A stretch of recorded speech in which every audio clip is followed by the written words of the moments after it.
Loikaw is such a wonderful, friendly place.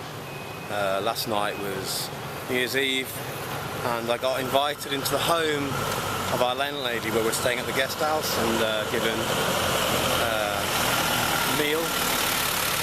This morning I was out doing photography and I went to get noodles for breakfast and a man sat me down and told me order and bought me a tea. It was actually nice. It was a really strong tea in a small shot glass with condensed milk. It was kind of pink. Didn't think it'd be that nice, but it was nice. And now I'm like got a massive caffeine rush, which is not good for me, but never mind. The landlady's son asked whether I'd like to go out and do some photography.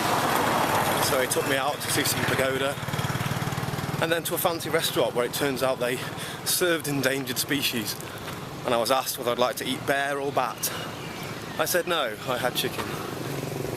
Thailand is certainly an easier country than Myanmar. In Thailand, if we got thirsty in our guest house, we popped downstairs and helped ourselves a bottle of water, or popped outside to the corner shop if we were hungry and got a baguette.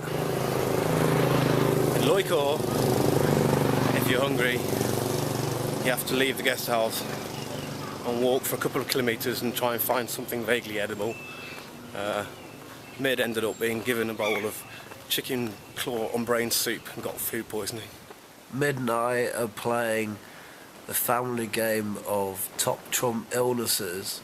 Unfortunately, I'm currently losing. I've got cold, a chest infection and mild food poisoning. Unfortunately, Mid's got a cold, chest infection, severe food poisoning, malnutrition and period pains, so I'm really unhappy. When we arrived at Loikaw, we were both extremely hungry after a very long bus ride, so we went out to find some food.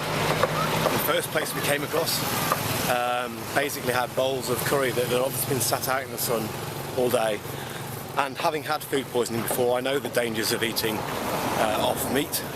So I said, don't touch this, this is dangerous. But Mid, being a vegetarian, was naive of the true dangers that meat can cause. So she went ahead and ate this food. Within a very short period of time, she was vomiting and had diarrhoea and was extremely ill. 4 days she was vomiting and having diarrhoea with blood in it and not eating, having fevers, stomach cramps and being extremely ill. We looked on the internet and it said that if your skin has a yellowish tinge, which it did, or there's blood in the feces, then it can be extremely dangerous and that you should seek urgent medical advice. I managed to contact our insurance company and they advised us that we needed to go to the nearest hospital, which is Loikaw Hospital. We managed to get a lift to the hospital and the doctor ran some tests. We read in the Lonely Planet that you shouldn't go to local hospitals because of the dangers of contracting HIV from unclean, unsterile needles. But I made sure that they used needles that were sterile. They put her on a saline drip and gave her antibiotics for parasites and for bacteria. She's still in the hospital. She's still very weak and still is not eating at all.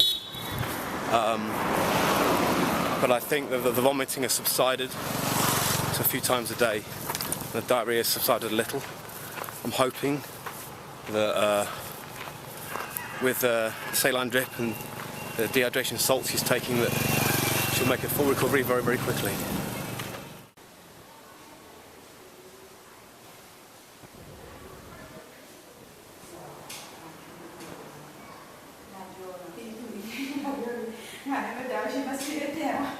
Mid's alive! Yay! I look like shit. You look fine. Oh, look at the hair, it's so cool. Just spent the second night in a Burmese hospital. It's really difficult. People keep coming and going and doing things, but no one really speaks any English. It's very hard to find information as to what's going on.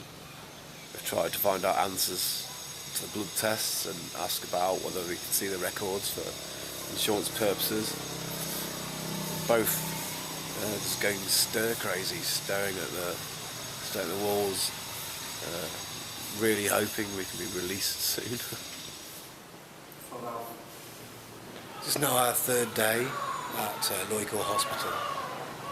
Mid's had the IV needle removed from her arm, and I've paid the room fees for 2 nights, which were 20,000 cat, which is about 12 quid.